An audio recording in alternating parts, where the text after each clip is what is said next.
So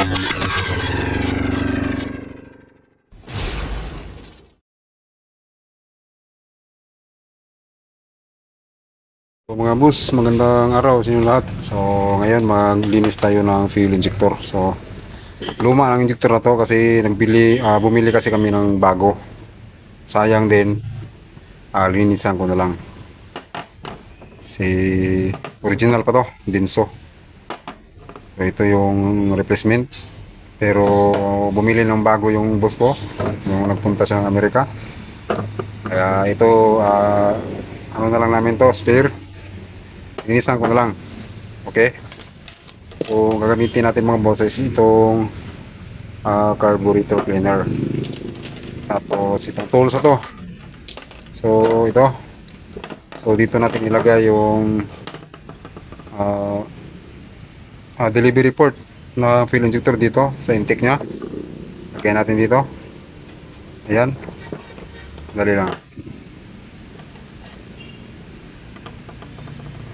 Ano ah.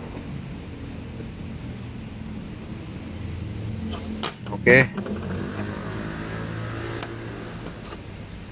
So dito natin siya ilagay mga boss. Tapos itong dalawang connector. So parang ito yung kasya sa kanya, dito natin ilagay. Okay. Tapos sa battery. Negative positive. Okay mga boss, let's go. Yan mga boss, nakita nyo, ganun yun. Ganun yung kanyang pag ano. Tapos dito sa nozzle, itong butas sa ilalim, dyan yung ilalagay. Ayan. Ganun mga boss. Ano yun lang mga boss na siguro ano din, malakas din ang pressure nito. So may pressure din, kaya alalayan nyo lang yung kamay. Ganon. Okay. Punta natin. At syempre mga boss, magamit tayo ng pangano sa mata. So gagol. Tapos face mask. At dito mga boss ay sinubukan ko na siyang ano, pero pangit mga boss, malakas yung singaw.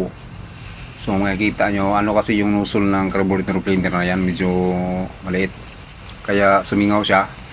So ang ginawa ko dito mga boss ay ano na lang, gagawa na lang ako ng ibang paraan. Tapos na lang yung gagamitin ko. Okay, tingnan naman mamaya mga boss. So ano mga boss, so malakas yung kanyang leak. So hindi kayang ano, kasi yung ano ng plastic ano, pero ito na lang gagawin natin. So ayan. So, dito natin ilagay mga boss. Dito na lang. So alalayan nyo pa rin ang ano, kamay. So tapos itong ano, tatanggalin lang natin yung o-ring dito. Ito yung o-ring nya. Dali. Ayan, tinanggal ko. Sa kanyang rubber washer. Ano?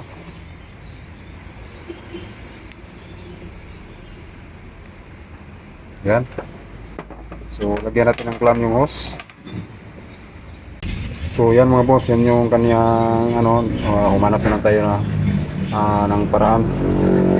Kasi pangit yung isa. Nakikita nyo, maglilik kasi siya dito sa ilalim. Sisingaw kasi dito. Kaya mas maganda ito na lang. So ano, nasubukan ko na rin ito dati. Tapos i-clamp natin dito yung kanyang ano. Ayan. So ganun na lang. Alalayan na lang natin ang kamay mga boss. Okay. So sinulid to. Meron itong hose sa ilalim na maliit, yung hose na pang ano ba, pang vacuum ba, yung vacuum hose na 1/8 siguro ang ano yun. Tapos nilagay ko dito, tapos yung 1/8 na hose dito din. So tinalian ko na lang ng maraming sinulid mga boss. Ayan. So pwede naman yan. Okay na. Sige. So ayan mga boss, tas sinubukan ko na. So nakikita nyo mga boss ay maganda naman yung kanyang spray. So ayan, hindi natatagos yan yung ano dyan, yung cleaner. Yung carb cleaner natin ay hindi natatagos, hindi na siya mag-leak. So maganda na yung kanyang pagkahigpit natin ng sinulid. Kaya ayan, nakita nyo, okay na okay yung kanyang Kaya nilinisan ko na ito mga boss para sa susunod kapag nasira yung nilagay ko dun sa unit ay may ipapalit ako. At sa paglinis pala ng mga fuel injector mga boss ay may iba't ibang paraan mga boss. So mayroong pang cleaning na ibuhos mo lang sa tangke, no? Ihalo niya sa gasolina. So siyempre idadalo yun sa system ng fuel system mga boss. At mayroon ding isa, yung nakalimutan ko yung pangalan. So ilagay ko mamaya sa screen yung pangalan ng cleaning na yon. So okay.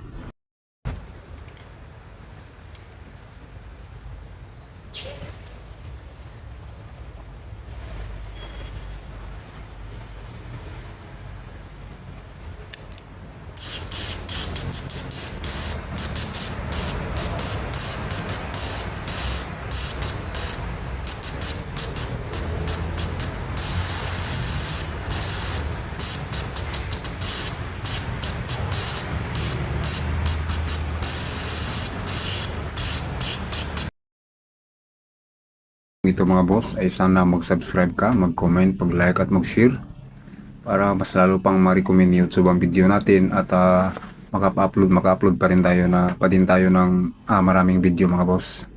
Maraming salamat palagi sa mga viewers ko, yung mga subscriber, yung mga kaibigan ko na laging nanonood sa akin. Okay? Maraming salamat sa inyo. At ito na nga pala yung sinasabi ko sa inyong injector cleaner mga boss. Isang kit siya. I-install mo siya sa fuel line. At merong meron niyang bottle na dyan mo ilalagay yung solvent na pang cleaning. So maganda yan mga boss. Ang kaso lang medyo mahal yan. Kaya yun yung magandang talaga pang gamit para pang cleaning ng fuel injector. Yung isa mga boss, yung bottle, yun yung ihalo mo sa gasolina, no? Ibuhos mo lang sa tangke, okay na. Pero nagandahan ako sa ganito, isang seat talaga.